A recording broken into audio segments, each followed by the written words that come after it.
كيفكم؟ شايفكم بالخير. اشتقت لكم كتير ورجعت لكم فيديو جديد. اليوم الفيديو بدنا نساوي شوربة عدس مخضرة.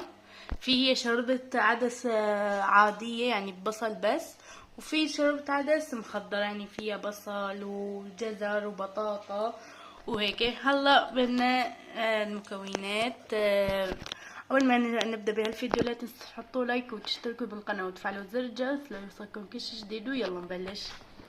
هلا بنحط هاي اصلا تركية، يعني بقولوا لها اكتر شي شوربة عدس تركية.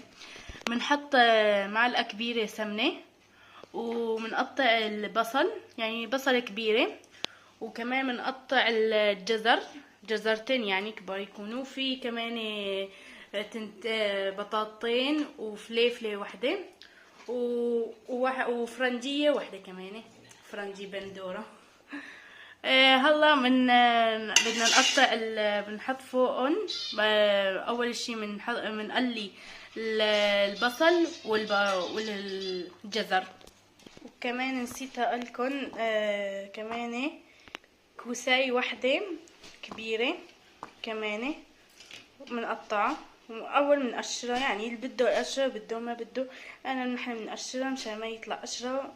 على الحالتين هي معلش عادي، بده يعني ينخفض يعني عادي.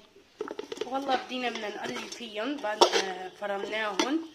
حطينا الجزر والبطاطا والكوسة والبصل والفليفلة مع بعض، وبعدين بعد ما يتقلوا يخلصوا بنحط الفرنجي، يعني الفرنجي او البندورة تتقلى فورا. هلا بنعيفها على يعني على نار هادية تتقلى. وهلا حتى يتقلوا بنجيب عدس احمر، لازم يكون كاستين، وبنغسله وبنحطه فوق. يلا. وعلى فكرة مو راسا تغسلوه، يعني ما لازم ينتقع، ما بينطبخ مع الطبخة، يعني ما لازم تغسلوه. بس شفتوا انه هلا بنحط بعد ما بنحط الفرنجي بنحط مي. بعد ما بتحطوا مي فلهيك حتى تحطوا العدس، مو فورا بتحطوا العدس. وهلا بنعبي مي شي تقريبا 5 كاسات وبنحطهم فوق هيك فوق، يعني الخضروات، وبنعيفهم حتى ينغلوا شوي. بعدين بنحط فوقهم العدس. والله بنحطوا الفرنجي فوقهم وبنعيفهم حتى يتقلوا، يعني يستوي حالهم شوي. والله بعد ما صار هيك يعني استوت، هلا بدنا نروح نصور العدس مشان نحطه فوقه. هلا بنصور العدس، نغسله اول شي بعدين بنصوره. نفركه شوي حتى يطلع منه النشا، بعدين بنصوره نكبه شوي شوي. هلا بعد ما غسلناه بنبدا بنحطه فوق. هلا بعد ما حطيناه بنحركه ونعيفه شوي شي 10 دقايق شي يستوي العدس، بعدين بنخلطه بالخلاط.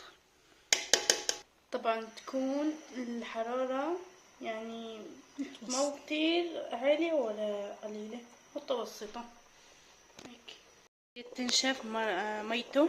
اذا انتو نشفت مرته قبل ميته، يعني قبل ما يستوي، فيكن تسخنوا مي وترجعوا تحطوه فوقه، يعني عادي حتى تشوفوا انه استوى العدس. شوفوا يعني هيك لسه بده شي شغلة 10 دقايق. والله بعد ما غلت نحن ضفنا له شوية مي، يعني لاني نشفت وعلق العدس تحت، فلهيك ضفنا له مي. وهلا بعد ما غلت بنحط له جامبو 2، يعني هون بسموه جامبو يعني ماجي نحن بنقول له. والله بعد ما غلقت مع الماجي طفينا عليها النار وهلا بنخفقها. يلا.